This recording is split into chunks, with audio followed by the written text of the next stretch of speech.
I am Sean Webb, and this is Your Superior Self. Hi, this is Zach Poitras, and this is Your Superior Self. I'm Andy Mant, and this is Your Superior Self. Hi, this is Sue Jackson, and this is Your Superior Self. I'm Ginny Sarasvati, and this is Your Superior Self. What's up, everybody? I'm Aubrey Marcus, and this is Your Superior Self.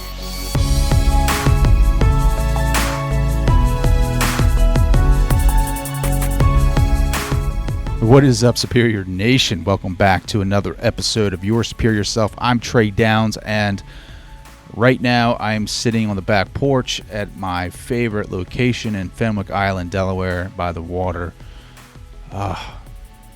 It's so quiet. Well, besides the guy cutting the grass. There's a fountain, there's nature, there's God everywhere here. I love it. It truly is God's country. It is centering for myself. It is something that, a place that gives me a lot of serenity. A place that just calms me, that just fills my cup back up to where I need to be to get my mind right, to start thinking about the important things.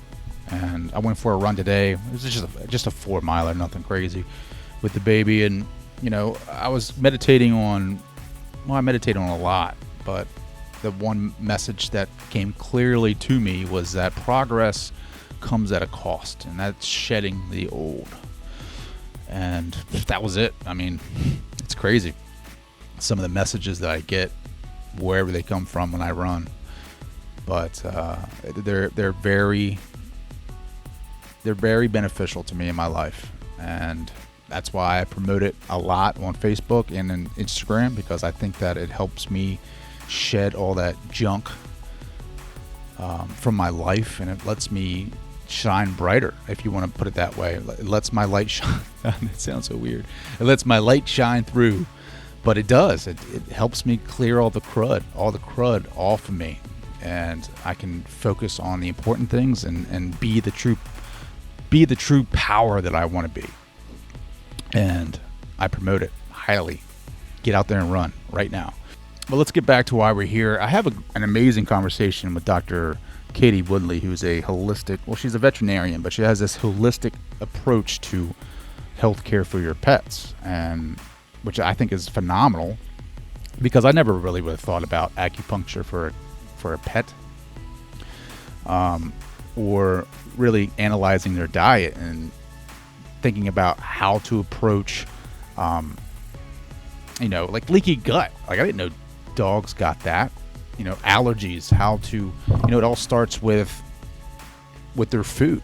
And we have an amazing conversation about that. But she also talks about her life and her path as an entrepreneur, and where she wants to go, and the mountains that she wants to climb. It's pretty amazing. I have a really amazing conversation with her, and this clip right here is pretty fascinating. It's very surprising to me, the stat that she reveals in this clip. Long for that, and in the vet profession, I truly feel like there's so many more entrepreneurs and people that should be doing their own thing and following their passions, and they don't because they're scared, because we have high student loan debt rates. I can stay at the clinic, and even though the hours suck and I'm treated like crap, I'm going to stay here because it's easier. Like, that's a lot of the philosophy behind vets staying in a setting that they hate, and it destroys them inside. Like, we have the highest suicide rate out of all professions, and most people don't realize that. Really? Like vets? Yep. Why is that? Yeah, I was totally unaware of the statistic. I was totally unaware of the reasons why that statistic is what it is, and I really do want to thank Dr. Woodley for coming on the show and bringing more awareness to that, and even to the awareness of some of the holistic pet treatments and some of the things that we can do to prevent cancer and allergies and things that our pets live with every day, and they can't really communicate their suffering with us. So thank you so much, Dr. Woodley, for coming on the show and just hanging out and just being a good sport and just having fun and chopping it up.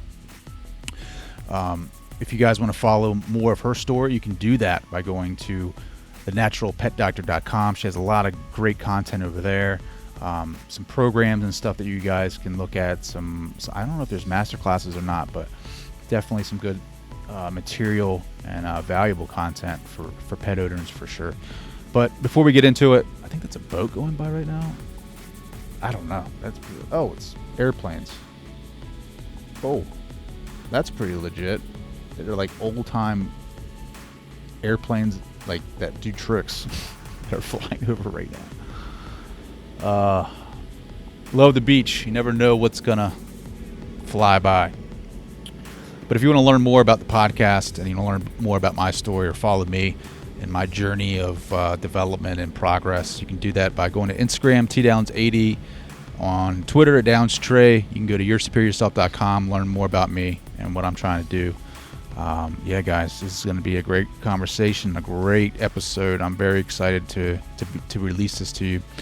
Hopefully this helps out with your methods and treatment for your pets. It definitely helped me. So without further ado, here's my conversation with Dr. Katie Woodley.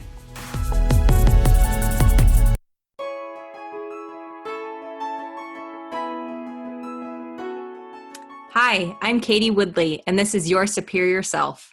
I feel like you've done that before. You've been on a podcast before? I do webinars all the time. Do you really? Like you got it down pat. Like, you know how many times I got to do that mostly, and you just really no, just we got it. Out of the park. You're good. That's awesome. So the holistic veterinarian, is it a veterinarian? You're a veterinarian, right? Yes. Yep.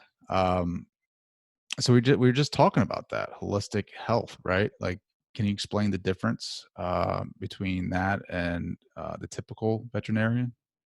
Yeah. So, I mean, we all do great things, right? So, and the difference between holistic and conventional is conventional, we're looking at diseases. We have to have a name. We're treating symptoms with the drugs that we use. And typically that pet stays on that drug for, if it's a chronic illness or cancer, they're going to stay on that. Whereas holistic, we look at them from a whole body perspective. How is everything connected?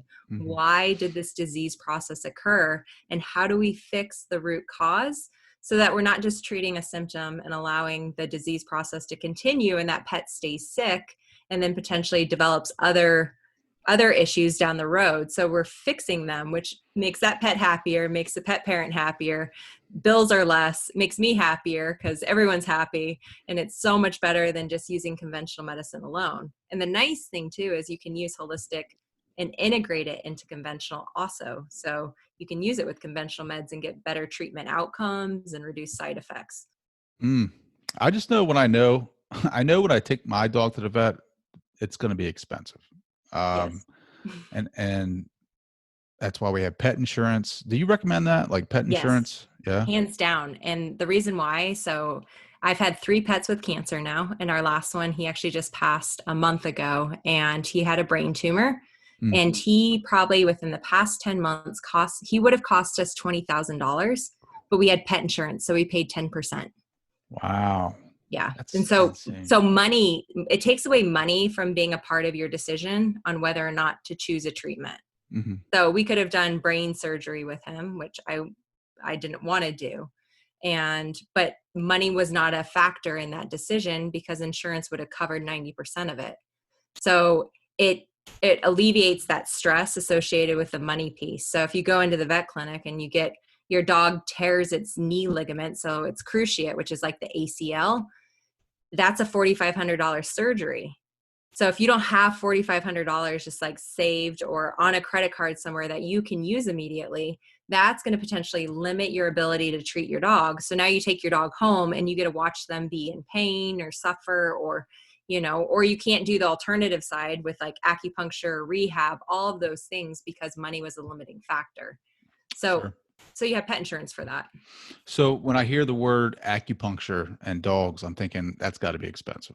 Like, is a holistic way of treating animals, like you said, cheaper? Like, is it really cheaper? So it depends on if you're thinking about prevention versus cure. Okay. Yep. So if you're looking at, are we preventing disease or are we letting a disease process continue? Because over the long run, if you're not fixing those imbalances and feeding your dog like the optimal nutrition, they're going to have more health issues down the road, which is more expensive. So sometimes like it's not cheaper up front, but in the long run, once you have like a preventative care plan or your pet's in a better place and you fix the disease. So let's take allergies, right? So right now, allergies are flaring up. Pets are all scratching. They're getting ready to go back into the vet clinic because they're all getting sores and skin infections. And so what happens? You go in, you get steroids, or you get some, like Apoquel is a really common allergy drug that we use a lot in conventional medicine, but it doesn't treat the root cause. So the pet feels better, the itching kind of subsides. Maybe they have some skin infections they need antibiotics for. And then once they finish the Apoquel, their itching returns. And now you're back at the vet, you're paying another $300 to $400 for skin scrapes, all sorts of things to work up. Is this a bacterial infection? Is it a yeast infection? Now you got to go on stronger drugs because it never went away. It just got worse. And then you're setting up this whole vicious cycle. Whereas like if you see me, we talk about nutrition, then we talk about herbal therapy. How do we fix the underlying problem? Where are those pets' imbalances? They're on herbs to actually ultimately fix the problem. It just takes longer to fix it, but you're fixing the root cause. Where conventional, you're just treating symptoms. So in the long run, it'll be cheaper because you're actually taking care of the problem. I like that. Yeah, definitely. I think you might be the first animal person I've ever had on this podcast. I think it's, thank you for coming on. Yeah, of course. Thanks for having me. I know my dog, Gracie, I always, kid around and call her Amish because we got her from the Amish. And I call her Disgrace because she's a good dog. She's great. I love her. She's, she is like the most opposite of what I thought a golden retriever would be. Oh, I just did a podcast on golden retriever health. They get everything. Well, I'm sorry. Oh my God. Well, do you have pet insurance? Because if you don't, you need to get it. I think we have it, but she's like, she has the allergy. She's just all night, just eating at her paws. She is a mess. Like she, I don't know. I call her Disgrace because she'll go and like, she has this personality where she's like stubborn, right? Like she listens to me because, I don't know why. I don't know if she has like memories of me as a puppy, like, going out and walking. Yeah. Feed her, walking. Yeah. If you feed her, you're good. It's all it takes. Like, yeah, that's it. They're that loyalty is just a feed. Yes. But she definitely listens to me, but she'll do things like I could just see her doing things just to be stubborn. Just, when she goes take a crap, I'm like, don't go over there. I'm walking outside with her. I'm like, don't go in the neighbor's yard. And she'll think that I'm not watching. So she'll start walking over towards that way. And I'm like, Gracie. Oh, and then she's like stubborn. And then she'll walk right back. And then, yeah, it's just funny. Like she'll we have a baby, a 15-month-old girl. And she'll sit there and just like, try to steal food from her, just like little things. When I don't look, she'll try to take things. She's smart. Yeah, she's too smart is her problem. Yes. But talk to me about golden retriever stuff. Like what are some topics that you talk about with them? So I love Goldens because they're like the sweetest things. Their temperaments are so good. They're such good family dogs. However, 60% of them at some point in their life will develop cancer. So there's a lot of different types of cancers they can get. They are prone to allergies. They're prone to all sorts of things. So, has she ever had hot spots or ear infections or anything like that? Ear infections, yeah, for sure. Yeah. So that's part of the allergy piece. So they're just prone to other conditions. They're prone to eye problems too. That can be an issue. Heart issues. Those are some of the most common things. Hip dysplasia. So osteoarthritis down the road, especially as they age. So those would be like the 5 most common things that golden retrievers can get. And a lot of it is related to genetics. So they, breeders, they're aware of that and they can test for a lot of these diseases so that they can hopefully breed it out of the line. But they're just a sensitive breed, unfortunately, with some of the health problems that they can have. Well, my breeder was an Amish guy and he was not testing anything. Yeah, I doubt that. The guy was out there with, he wasn't testing jack crap. I mean, he was just a puppy mill. But maybe you can answer this, right? And people are, and this is probably going to throw you off, but, and my wife and I just sit there and like, I don't know, it's something with the butt gland, right? You Oh, smell the anal glands. fish, anal Mhm. glands, like you smell the Mhm. fish. Like, what is that? What is that? So they have scent glands. What is So that for? so it's for scent. So every time they poop, like they're scenting the poop. So it's their way of saying like, this is mine. And it's one of those things. If we could remove all the scent glands, it'd be wonderful, right? Because they're awful and they're disgusting. However, if she has allergy issues, Mhm. that's definitely, they can have flare up of the anal gland issues because of that. So that can be Really? connected. So Yeah. Like, it's just like we're sitting it's there laying on the foul. couch, we're Don't worry, I've watching The gotten that in Voice. my hair. Mm-hmm. You got it in your hair? Mm-hmm. How? Yeah. Expressing cat anal glands at the clinic years ago. And that's how traumatized I was. Welcome to the veterinarian life. It's It is not bad not enough you're pretty. doing it to a Not cat, pretty. but you're Yeah. doing it and you get it in No. your hair. Yep. First appointment of the day. Like, how do you get it out? You don't. Like, so how long does it stay in You there? just smell it for the rest of the day. Oh. Yeah, it was a great day. My technicians loved me. So. And people that own dogs that are listening to this know exactly what I'm talking about. Of course they do. It's like this fish. It's like Mhm. this fish smell that won't leave, and it's like overbearing. And then, like, It's when I like- found out what it was, like, I'm just like, are you fucking kidding me? Like, seriously, this dog has this anal gland, and it flares up, and it smells like fish and tuna and whatever else. And then it's like, are you kidding me? Doesn't It's go not- away. Doesn't go away, and it's not No. bad enough she just leaves hair everywhere, which I mean, she gives this look, right? And it's like this puppy dog look, and then she'll lay. I mean, she's so loving, but then it's like you get these side things that happen, the allergies, the licking the paws all the time, the fish smell, the hair. It's like, geez, man. It's like, but the anal glands, that's the worst. Yes. So there's things that you can do to help that, right? That's what I do. That's Diet? my job. I'm not expressing those things. I'm not. No. I don't recommend that. And that was something I was like, my technicians can do this. So I do not want to do, especially after the whole cat episode. No, thank you. Well, how can I make that better? So it depends on where her imbalances are. I mean, when I hear that, right? So anytime there's something off, they have a disease or they're itchy or they don't like their food or they have a sensitive stomach. When I hear that, my like little Chinese medicine brain kicks in. It's Chinese medicine. We're looking at everything at, Sure. The whole body, right? Yeah. So, okay, she has something off. So what is the main thing that's off? Usually it's their digestion because that's where like the immune system is. That's where everything lies. So usually they have something called leaky gut. And what leaky gut means, and a lot of people have this also and don't realize this, and it's where there's inflammation. So it can be low grade, it can be severe inflammation in their GI tract. And the lining, because of the inflammation, it causes the tight junctions that make up your GI lining. They spread apart and it allows toxins, bacteria, and food particles to get into the bloodstream. That's not normal. And what happens then is the body sets up like an autoimmune response. Like, this is foreign, we need to attack it. And it creates a whole nother cascade of inflammation. And that inflammation goes through the bloodstream. It goes out to the periphery. That makes the skin really itchy. So that can be an underlying cause of these skin allergies. And then if she's sensitive to pollens, grasses, other things, or chicken, and she's getting chicken, it just increases that inflammation threshold. And so it's just this vicious cycle. So then what we do is we look at, okay, if we know this is like a leaky gut issue, how do we heal the gut lining? So we look at diet. Is she on appropriate diet? Is she on a kibble diet? She's on a dry food diet. I don't know.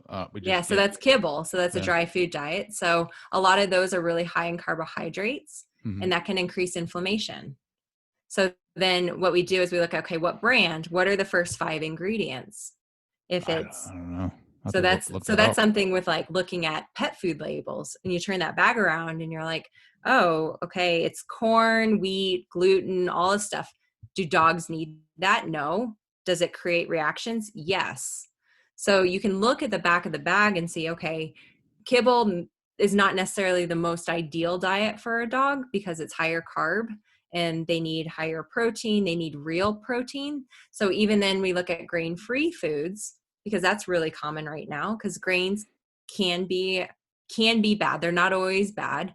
But what's happening is those grain-free foods are using like pea proteins and cheaper proteins that are substituting the grains, and it's creating even more inflammation because it's not an biologically appropriate protein source for that dog. So looking at that, and then like, are there potatoes and rice, and what else is in that first 5 ingredients? There's all sorts of things that these pet food companies can do to make it look like, chicken's the first ingredient. But once you like start analyzing it, you realize, oh, this food actually has a bunch of crap in it. And that's why my pet's suffering and not feeling good. And you're like, well, damn, the front of the bag had all these vegetables and things on it. I thought I was feeding the right thing. And ultimately you're not. And you're spending $75 on a bag of crap food that's creating allergies and these chronic inflammation and diseases that are happening in your pet that now you have to go to the vet clinic all the time for. Yeah. So what should I be like? What do I need to look for, like to help her? Obviously it's not what I'm giving her. What should I be buying? So what food are you feeding? Like, do you know the brand? I don't know. I can't remember what it is. It's like a gold bag. Speaking of which, I am actually doing research on. I went back to school, in business school, and we're doing it's so funny that it's so crazy how the universe works. I'm talking to you. I'm writing a paper about life's abundance dog food. Okay. I don't know if you heard of them before. It's like I think I have. Maybe actually. it's like I think it's an organic. It's an organic. Yeah, I'd have to company. look it up, but Life's Abundant. So it's dog food, I think, mainly. Or it's like a wellness company, but they're known for their dog food, and we're like trying to create a foreign market entry plan. But since you don't know anything about it, I'm not going to waste your time about talking about it because it's not very fun. You're talking to a vet, it might be, but no one else will care. So high carbs are bad, right? Potentially. It depends on what type of carb it is. So should I just don't know. What's the basic, like a dummy like me who is, what do I need to know? Like, what should I be looking for? So what I would say is you want to see meat within the first 5 ingredients, and keeping in mind what companies will do. So there's a lot of tricks that they use because they know consumers want to see meat within the first 5 ingredients. If you see like chicken, and that's like the first ingredient, and then you see corn, gluten meal, wheat hull, or like not meat after that for the next 5, that chicken is actually not number 1, even though it's listed first. And the reason why is because that chicken is the whole chicken. And once it's actually dried and the kibble is extruded, it's 75% water.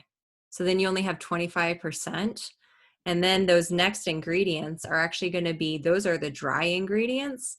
They're going to make up a bigger proportion. So that's their way of kind of manipulating ingredient labels. There's ingredient splitting. There's all sorts of little tactics that pet food companies use. So what I would say, if you're looking at a pet food, so say you're yourself or someone listening to this and they're like, what the heck do I feed? So I like feeding real food, whole food, but not everyone can do a balanced home cooked diet or feed raw or things like that. But there's some really good companies out there. So Ziwi is a company that puts organ meats. They put tripe. So tripe is disgusting, but it's a good source of digestive enzymes and dogs really like it. And then they source their proteins from New Zealand. So it's grass-fed, it's organic. They put in the organ meats, which have a lot of really good vitamins, minerals, and nutrients that really make that food good. And then it's air dried. So you're not getting like the high heat extruding process that can leave kibble with carcinogenic byproducts. And then there's other companies too. So Stella and Chewy's. There's also, so they have dry food, they have canned food, they have dehydrated food, and they have raw food. So they have a huge selection that you can choose from. And if you can't, like some of these can be more expensive. So what you can do is you can take, the kibble that they're on, if they're doing well, and you can mix it in with some of these other products. So at least you're getting the benefit of these maybe they're higher cost, but they're going to be more nutritious, and they're going to also help over the lifespan of that pet to reduce like disease. And so the other thing is just by adding vegetables 3 times a week. So lightly steaming spinach, broccoli, carrots, green beans, adding in button mushrooms 3 times a week.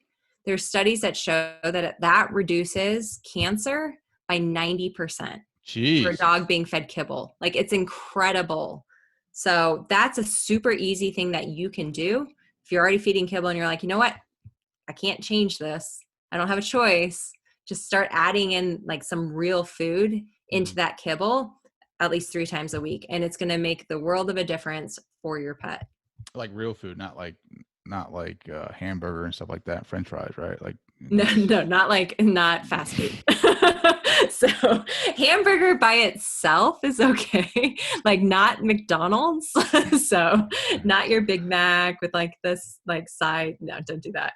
You're going to end up at you're going to go to the vet clinic and it's going to be really expensive. So don't do that. Yeah, right. Don't recommend that. This is like real healthy food. So when you think about healthy, like human food, right?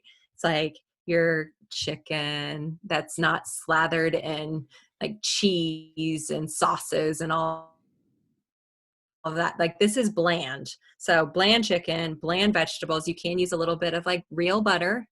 So not margarine. Margarine is not real. Sure. It's not good for you. But you can use that. You want to be careful of things like you don't want to feed grapes. You don't want to feed raisins. You want to be a little careful with garlic. Onions are a no-go. You don't want to feed macadamia nuts. So those are all things that are toxic to dogs that you don't want to give them. Chocolate, of course, alcohol, like common sense things. Is Don't give that chocolate to your really dog. dangerous? Yes. So the thing is, this is where, white chocolate, they'll just get an upset tummy because it's like really high fat. Mm-hmm. Dark chocolate, it'll actually cause heart arrhythmias and cause a whole host of major problems because of the amount of like caffeine that's present. So you'll see like dogs that, and I've had this in my past growing up, we had a basset hound that got into like the Christmas presents, right? Uh-oh. Unfortunately, the Christmas presents were all like chocolate, and we're like, this dog's going to be so sick. And she was fine. And it's because it was a mixture of like white chocolate and milk chocolate. And she had a really strong stomach. So if that had been a dog that had a weak stomach, she probably would have been vomiting and diarrhea, but she still like would have been okay. Mm-hmm. But when they get into dark chocolate or baking chocolate, that's really serious. And that can cause a lot of side effects. I just had a buddy, shout out to Adam. He just went to the vet because his dog ate like a whole tin of like gum. Like, ooh, yeah. And it's probably sugar-free. I don't know what it was, but sugar-free is bad. Xylitol. Yeah. Xylitol is really, really bad. And xylitol is in a lot of peanut butters now. Really? So that's something like pet parents should know, because if people give peanut butter all the time to their dogs as treats and inside Kongs, and if there's xylitol, it affects the pancreas and it can make their blood sugar levels tank. It can make their liver values go up and they can die from it. So like sugar-free gum is super serious. Sugar-free gum. And sugar-free gum is like every gum now. So yeah. I mean, like the dog had eaten like a whole tin of it. Like, it was nuts. That was probably expensive. Yeah, it was very expensive. Yeah. He was calling me, like giving me updates. I'm like, man, I don't know if this dog's gonna make it, but she survived. She pulled through. She was tough. She was strong. But gum, I was like, gum, really? Like, that's nuts. That's crazy. Yep. Are you a cat person or a dog person? Both. Come on now, that's not true. It is true, that is actually. a myth. No, it's not a myth. So we had a German Shepherd, and that's the one that just passed away. And he was like, he was our soul pup. He was amazing. And then we used to have 2 cats before him. They passed away about a year and then 2 years ago. So the house was too quiet. So we went and adopted 2 senior cats. So those things are now fulfilling my life. We didn't want to get into those things. Sound like very passionate about these cats. Those things. They're going to be expensive. Those cats. So one of them came with a lot of health issues. So I can't get, here's my plug for pet insurance. So get pet insurance before your pet gets sick. Because once they get sick, you can't get pet insurance. Well, it's going to be like you're bringing your work home with you, essentially. Yeah, you know what I mean? They're not easy patients. You go to work trying to fix all the pets, and you come home, you got this old cat that's barely being held together with fur balls, and not pooping in the litter box, like going out and doing. They're good the laundry. with that. That's one thing they're good at. So. But they're going to give me my couch waiting for you to walk by and just attack your leg. Like, yeah, cats are great. I don't like that. I can tell you're a dog person. They're soulless. All of them are soulless. Oh no, they're not. They're just they run the world. So I've had bad experience with cats. I've been attacked multiple times. It's because they know you don't like them.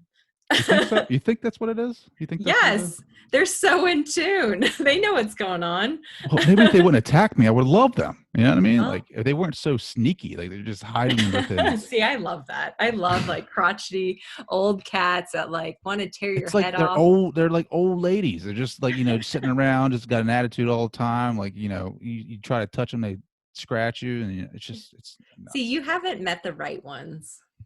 See, when you meet the right ones that like want to sit in your lap and just like look at you lovingly, like that's. I have not met a cat that has done that.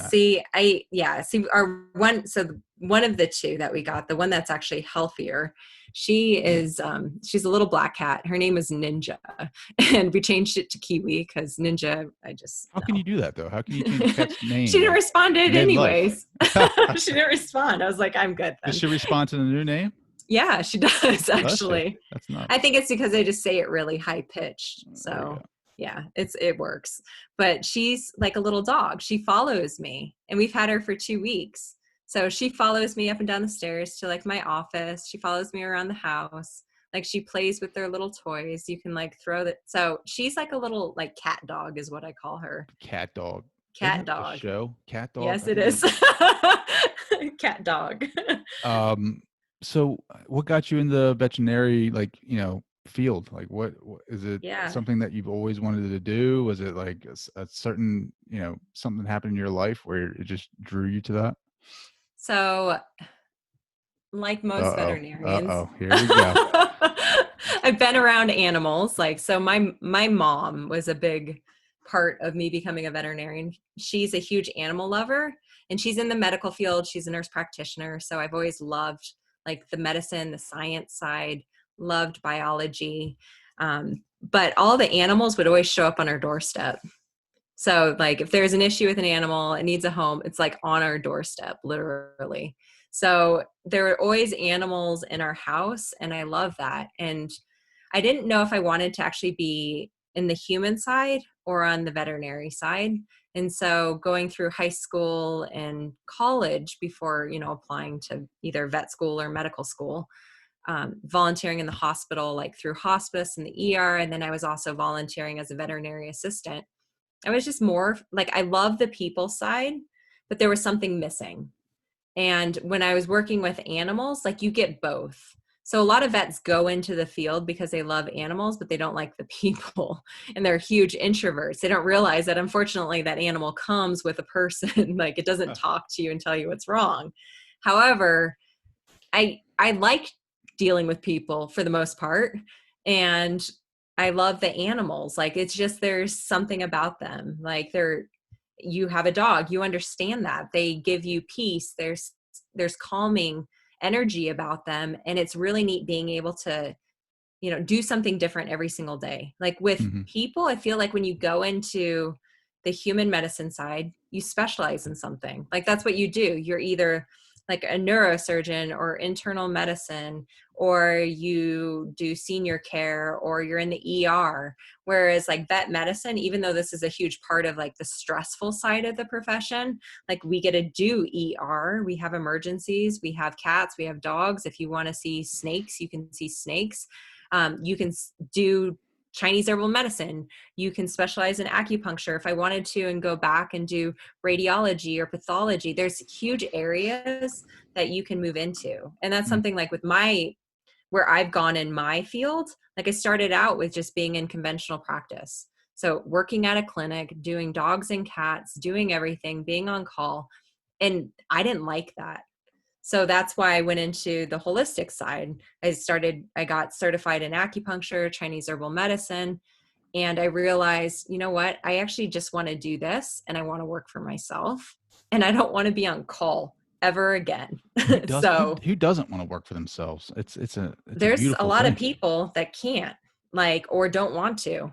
Yeah. It's crazy to people like us because you see, I'm going to say you can make your own hours. Like I work nonstop, but I love what I do. So it doesn't feel like work. And there's a lot of work that goes into your own business. Right.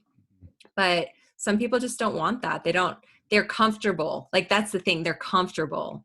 So even if they long for that, and in the vet profession, I truly feel like there's so many more entrepreneurs and people that should be doing their own thing and following their passions. And they don't because they're scared because we have high student loan debt rates. You know, I can stay at the clinic and even though the hours suck and I'm treated like crap, I'm going to stay here because it's easier. Like that's a lot of the philosophy behind vets staying in a setting that they hate and it destroys them inside. Like we have the highest suicide rate out of all professions and most people don't realize that. Really? Like vets? Yep. Why is that? Because we work long hours. We have high student debt. So most of us are graduating with over $275,000. Wow. The starting rate for a veterinarian salary is $50,000. You're working 50 to 80 hours a week. You're on call. You're expected to respond to emails at all times during that day and night. One of the things that's hard is that it's a very emotional, high emotion job, right? So you're putting down a dog and then you're going to a new puppy exam. And you're having to shift these energies. You have people that are angry at you because it costs a lot, right? Sure. They're telling you that you suck because you can't treat their pet because all you care about is money and you don't give a damn about their pet. People have told you that you sucked because of that? Multiple times. Yeah. Really? I've been a vet for 10 years, so I have plenty of stories. And one of the ones I will never forget is I was a new grad and I went to vet school in New Zealand and great experience, amazing country. My husband's from there, so we get to go back more frequently than most people ever visit, which is fantastic. And I was working in a clinic and I was on call working by myself and it was Christmas Eve and it was by myself and waiting room full of patients. And this lady, her cat was literally dying. It was bleeding out and it had an autoimmune disease or had gotten into something that had made it not clot its blood, needed a blood transfusion, needed to be hospitalized, not cheap, right? And in the waiting area, she proceeded to tell me how useless of a person I was.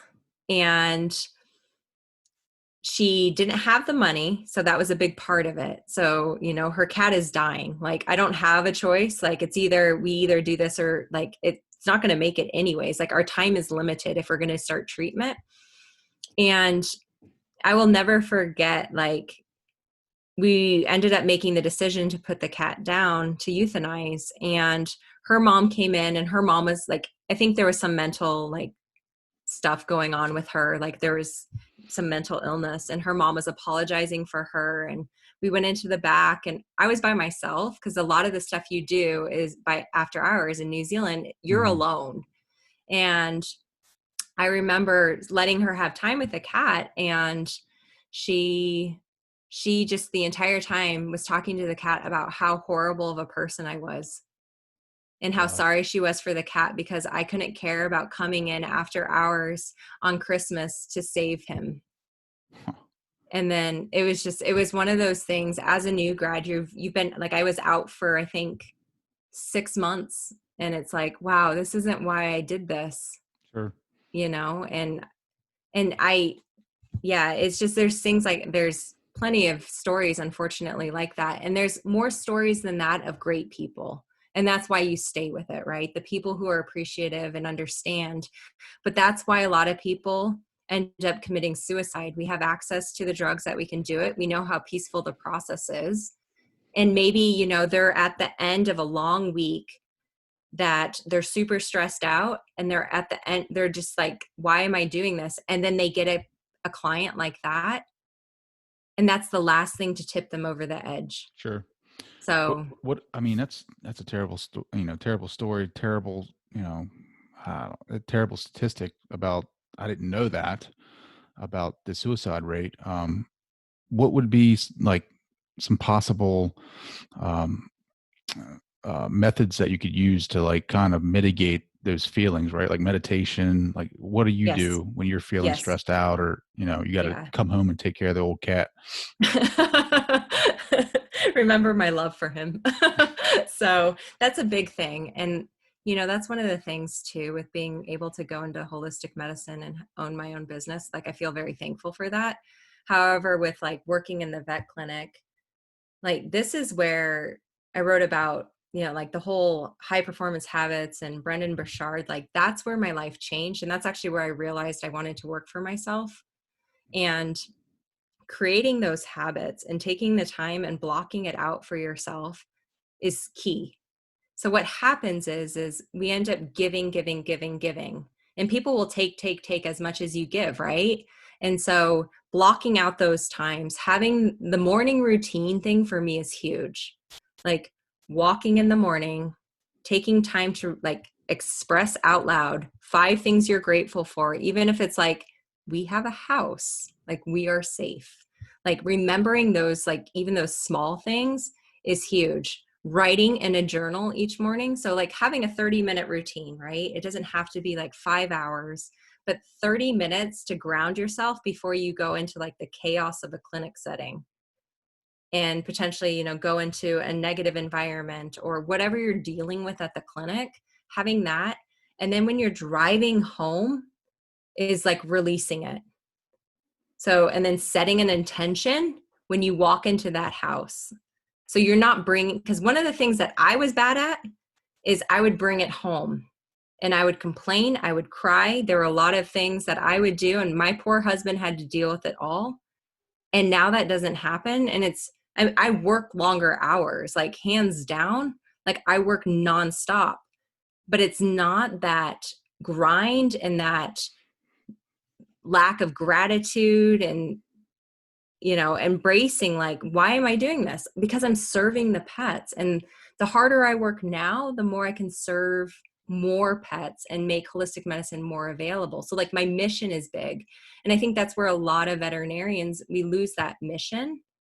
We go into it for a certain reason to help and to serve, and then you just get bogged down. So like creating those routines and sticking to them.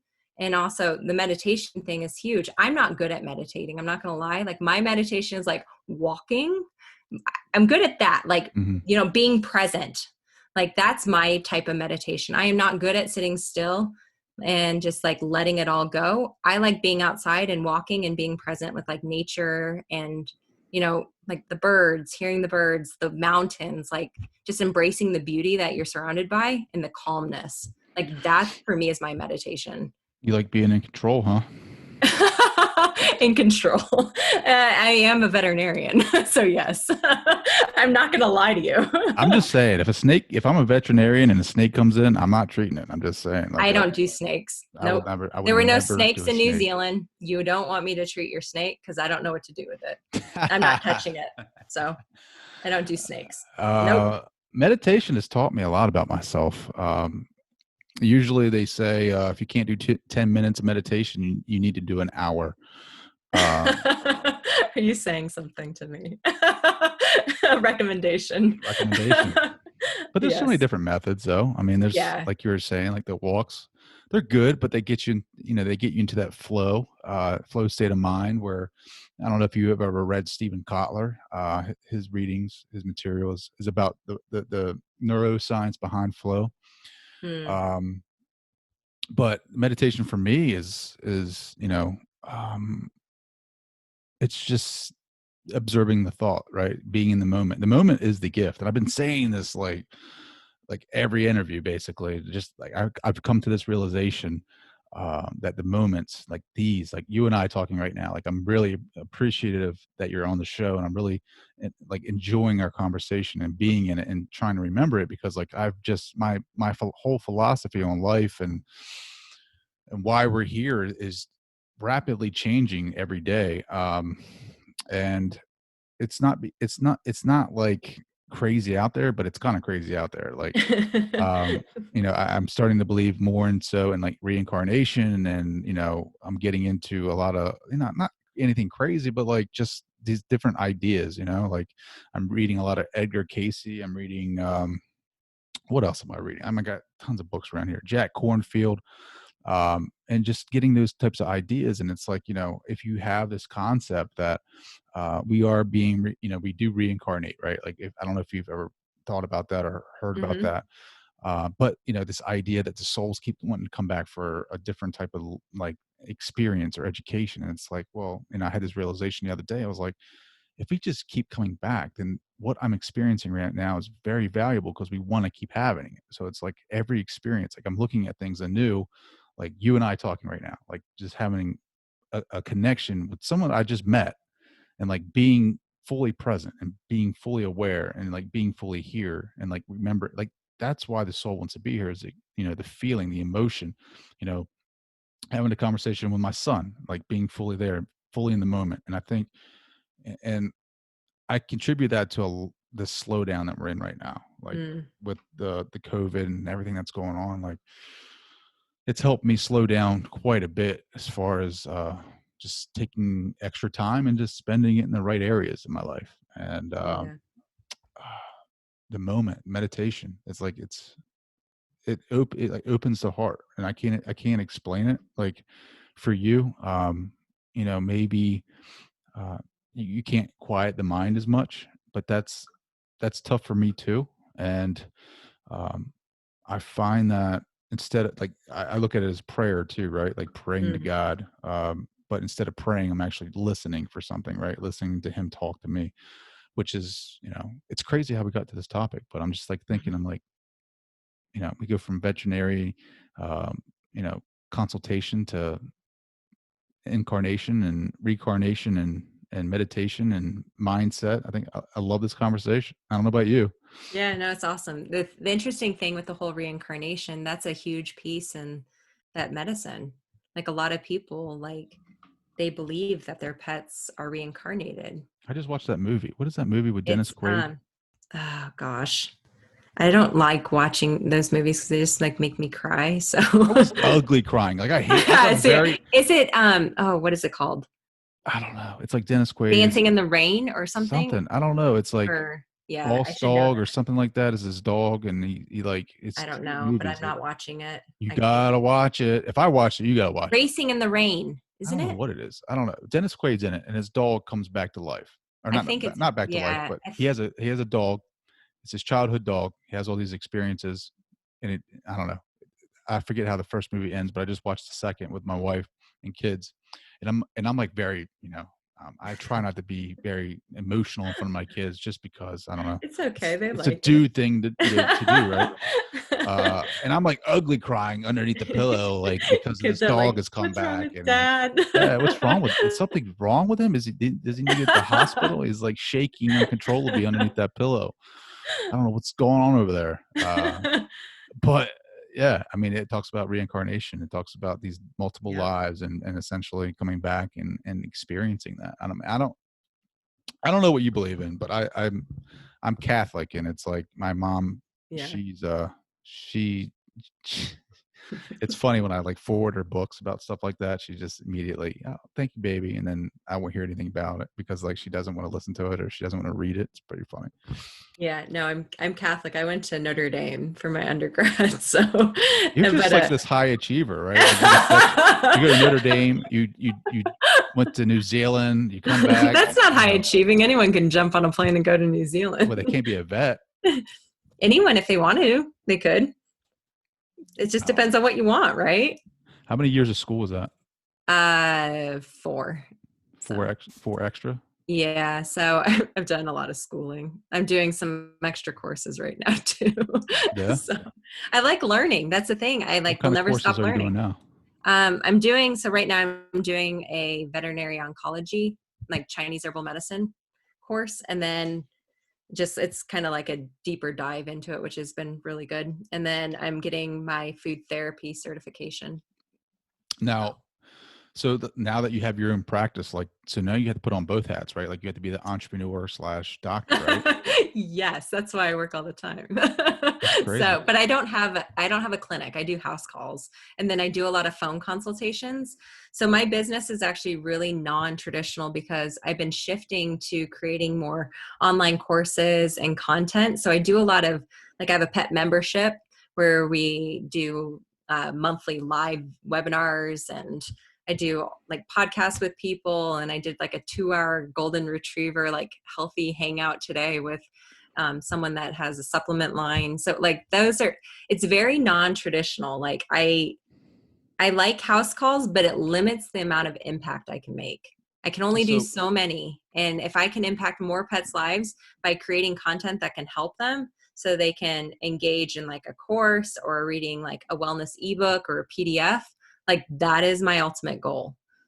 So well, explain the webinars. What now? The golden retriever webinar? What is it? Yeah. So I do a lot of educational webinars. So on different topics. So this past week I did one on dog anxiety. Last week we did cat anxiety.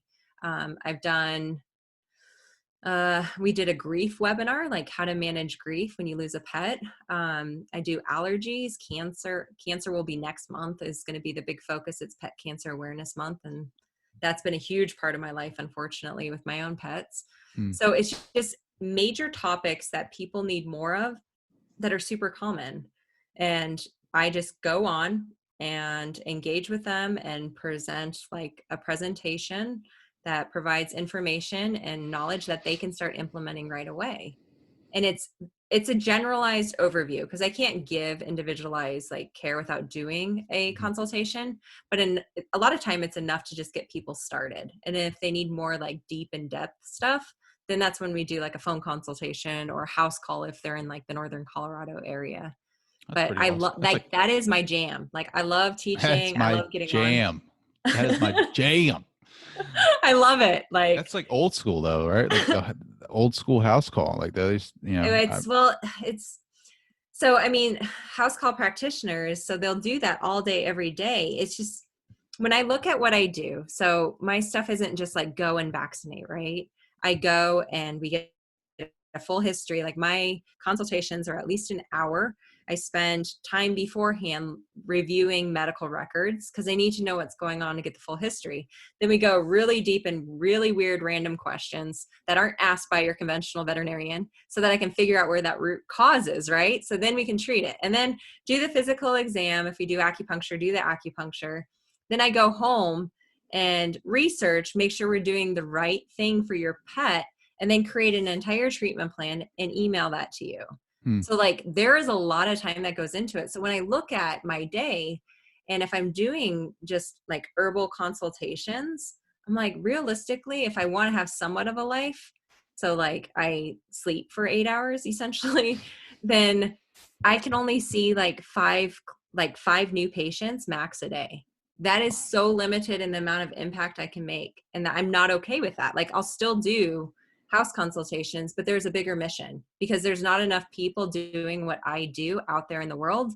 And I have too many people finding me too late where their pet has cancer and they're really, really sick. And I'm I wish you had found me 2 years ago and we could have prevented this from happening potentially.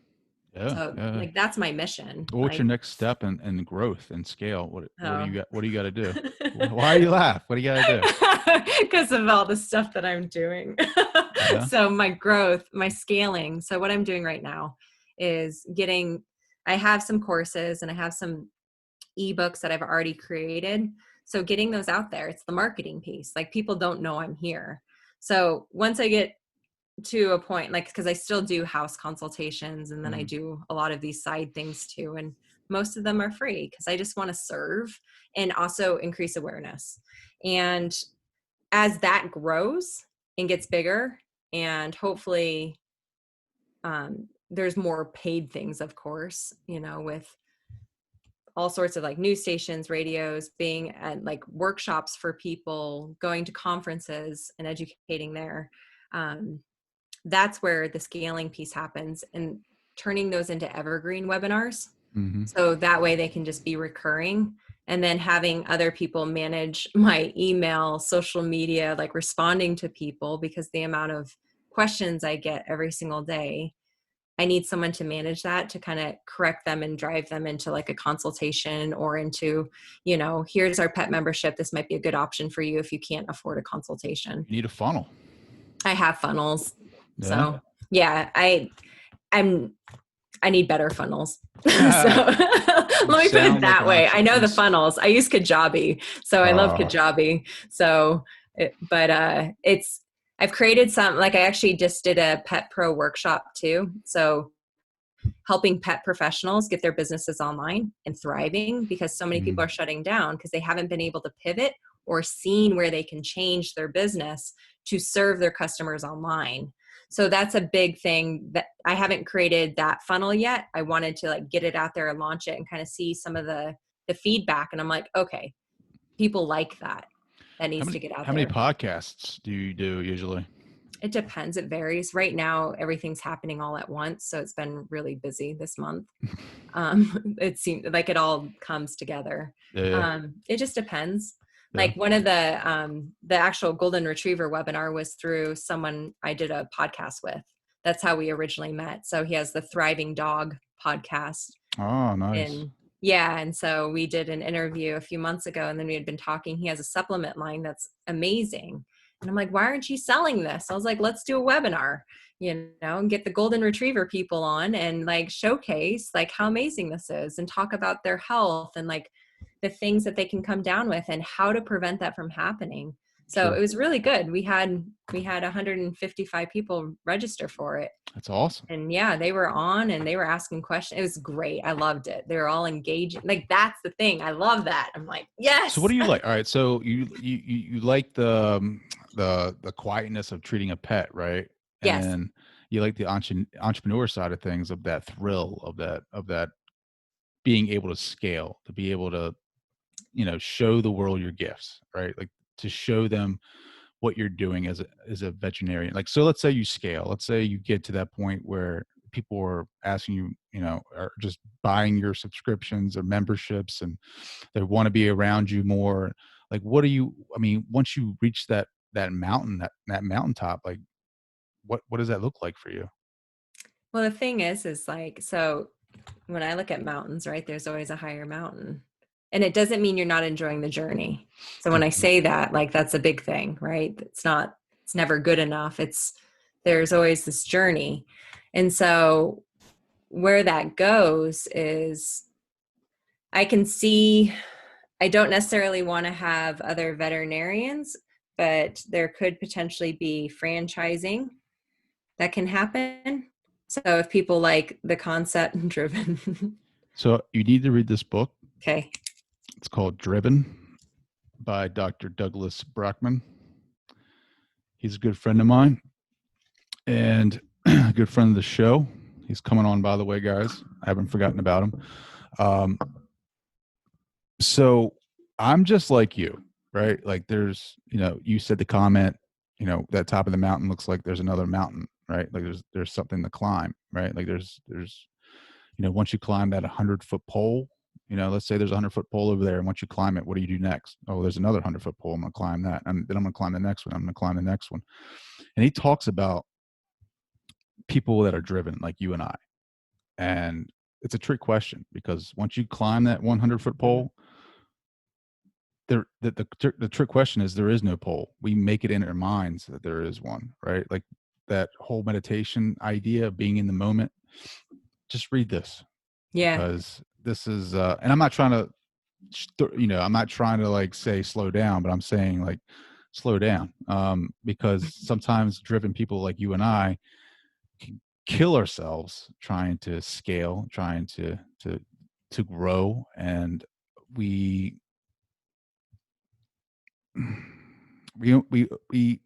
gamble losing everything. We gamble, you know, what you're talking about. I think that's great. I think it's awesome. I think it's great, but it's a ton of work. Like you imagine, like you think about all the questions you get about animals, like the animal community is large. And then what Mm-hmm. you're trying to do and subscriptions and memberships, like now you need a team of, virtual assistants, which you should probably look in the Philippines Yeah. because I hear they're great over there. And I can help you out with that. I got some friends of the show that do that over there. But read this book, Driven. Like you have to do it. Just humor me and do it because like it helped me. It saved me because I thought something was wrong with me. Like I felt like I couldn't find that satisfaction. I kept looking for the next thing and next thing and next thing. And like I would get bored easily if I wasn't into a book. Like I'm reading like 6 different books, like, I get it. I'm looking for the next thing. I'm just, I don't know if you want to call it ADD, ADHD or whatever, but he explains the science behind that and the neuroscience. And it's like, it really helped me like slow down and like, not that you can't be a kick-ass entrepreneur, like you can 100%, but like kind of slow down and understand why you make the decisions that you make and why you do the things that you do. And I see it all the time. Like there's so many driven people out there. Just a little advice. That's all. Yeah, no, I appreciate meditate. it. Yeah.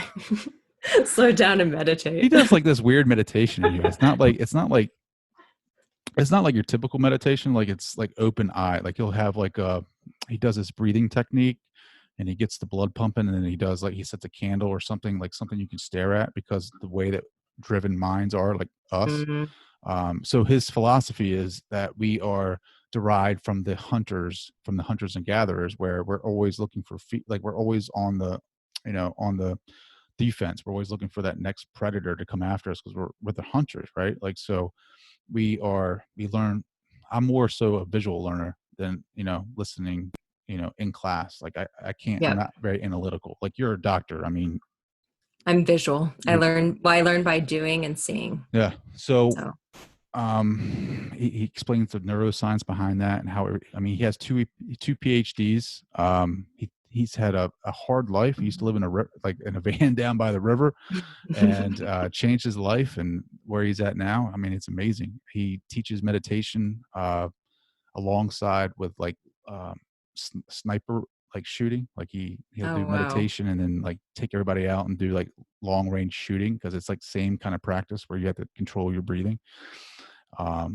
Definitely read it. I think you're doing great, by the way. Don't like I'm not trying to bring down energy. I'm just saying like don't worry, I see myself in you when you get all lit up about scaling your business. I'm like, I've been there. I know exactly what you're going through. Yeah.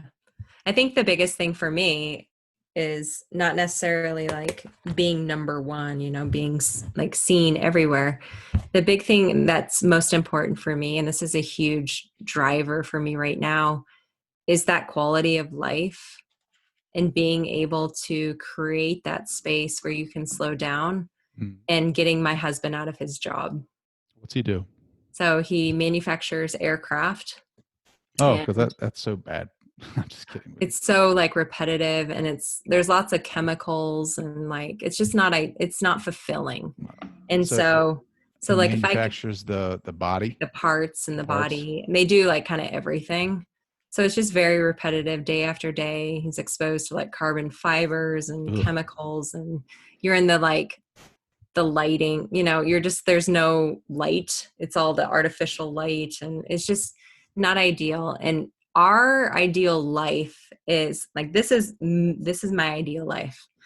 Traveling the world, seeing all the amazing things before they all go away, like all the animals, the really neat places, and being able to still serve pets while doing that.